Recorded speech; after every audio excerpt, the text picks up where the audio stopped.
Olá! Hoje a gente vai mergulhar num tema assim, super importante para a indústria, que é a escolha do material certo para a fabricação mecânica. Parece algo muito técnico, né? Mas olha, isso impacta tudo. Segurança, os custos, quanto tempo um equipamento vai durar. A gente recebeu aqui uma análise bem completa sobre isso. A ideia é entender por que essa seleção é tão estratégica mesmo e conhecer um pouco dos materiais mais usados, sabe? Desde aqueles aços mais comuns até coisas bem específicas, tipo vedações, polímeros.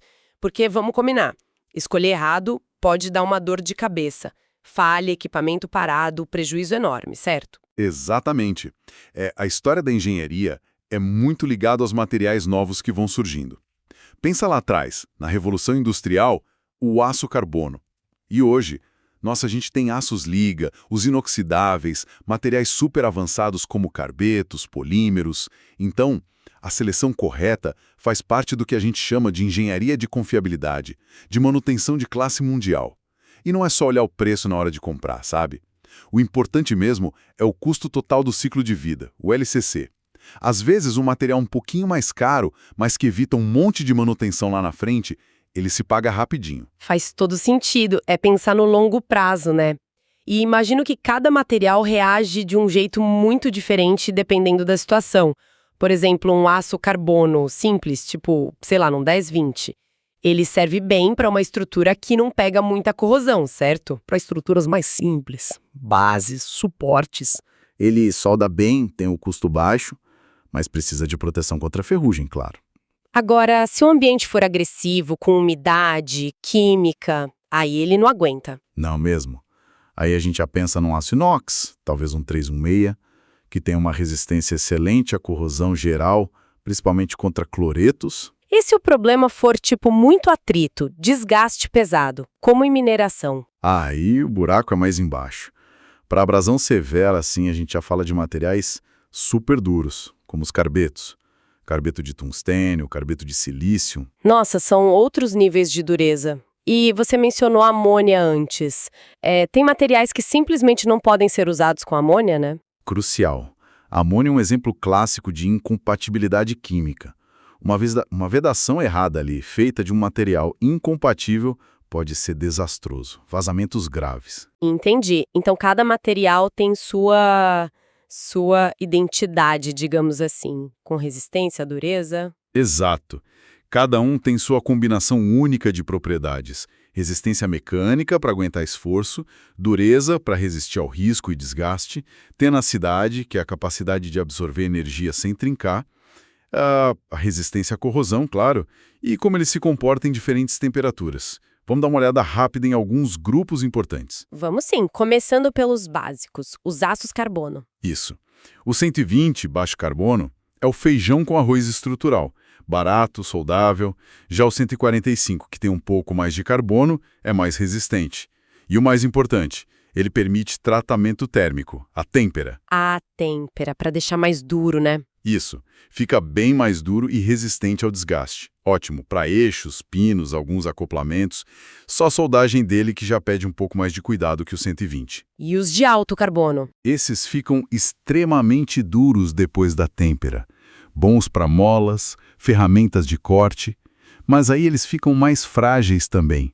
Quebram mais fácil com impacto. Certo. E quando a gente precisa de mais performance, mais resistência, tenacidade? Aí entram os aços liga. Exatamente. A gente adiciona elementos como cromo, Cr, molibdênio, MO, níquel, Ni, para turbinar as propriedades. O 4140, por exemplo, que tem cromo e molibdênio, ele tem alta resistência mecânica e boa tenacidade.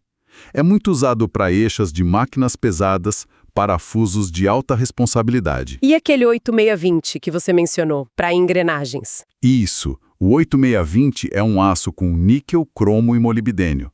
Excelente para um processo chamado cementação. Cementação. O que é isso? É um tratamento que cria uma camada superficial, super dura, resistente ao desgaste, mas o núcleo da peça continua tenace, mais macio, para absorver impacto. Perfeito para engrenagens, que sofrem muito atrito na superfície, mas precisam aguentar os trancos. Entendi. E contra a ferrugem? O pesadelo da corrosão. Os inox tem vários tipos também, né? Sim, muitos. Os mais famosos são os austeníticos, 304 e 316. O 316 é tipo um 304 melhorado para química, por causa do molibdênio. Resiste muito bem a cloretos. Por isso, tanto na indústria alimentícia e química. Exatamente. Só que eles não são os aços mais duros, sabe? Se você precisar de dureza e resistência à corrosão, aí tem os martensíticos, tipo 410 e 420. Esses podem ser temperados? Podem. Ficam bem duros, usados em fatas industriais, eixos de bomba, algumas válvulas. Mas a resistência à corrosão deles não é tão boa quanto a de um 316. E tem um meio termo? Quase o dobro dos austeníticos comuns e excelente resistência à corrosão, especialmente contra cloretos e um tipo de corrosão chamada pitching. Pitching, aquelas furadinhas. Isso mesmo. Os duplex são muito usados em plataformas de petróleo, indústria de papel e celulose, onde as condições são bem severas. Falando em severo, e os selos mecânicos? Aquelas pecinhas que evitam vazamento em bomba. Ali o material deve ser escolhido a dedo, né? Com certeza. As faces de vedação trabalham com muito atrito, às vezes com pouca lubrificação, fluidos abrasivos. O carbeto de silício, o SiC, é um dos mais duros que existem. Ótimo para fluidos com areia, partículas. Mas ele é frágil, né? É o ponto fraco dele. Não gosta de impacto. Já o carbeto de tungstênio, o WC, também é super duro, mas geralmente mais tenaz que o SiC. Aguenta mais o tranco. Ideal para polpas de minério, por exemplo. E tem diferença no WC? Você comentou do ligante. Importantíssimo. O pó de carbeto de tungstênio precisa de um cimento para ficar unido, que geralmente é cobalto, CO, ou níquel, Ni. Se o fluido for corrosivo, o níquel geralmente resiste melhor. E o carbono que você mencionou? O carbono grafitado funciona como uma face sacrificial, mais macia. Ele tem baixo atrito e ajuda a evitar que o selo trabalhe a seco e superaqueça logo na partida, quando combinado com uma face dura de SiC ou WC. Interessante. E os plásticos? A gente vê muita bucha de plástico onde antes era metal. Sim, os polímeros de engenharia evoluíram demais. O nylon, tipo PA6 ou PA6G, que o pessoal chama muito de Tecnil, ele é ótimo para resistir à abrasão e impacto. Substitui bronze, então? Em muitas aplicações, sim. Só tem um detalhe. Ele absorve umidade. E quando absorve, ele incha um pouco. Então, na hora de projetar a peça, a folga tem que levar isso em conta. E tem algum que não incha tanto? Tem sim. O poliacetal, o POM, famoso pelo nome comercial Delrin. Ele absorve muito pouca água, então as dimensões dele ficam bem estáveis. Ótimo para buchas que precisam de mais precisão. Você falou do bronze, que é um clássico para buchas, mancais, mas tem aquela restrição séria, né, com amônia. Exato.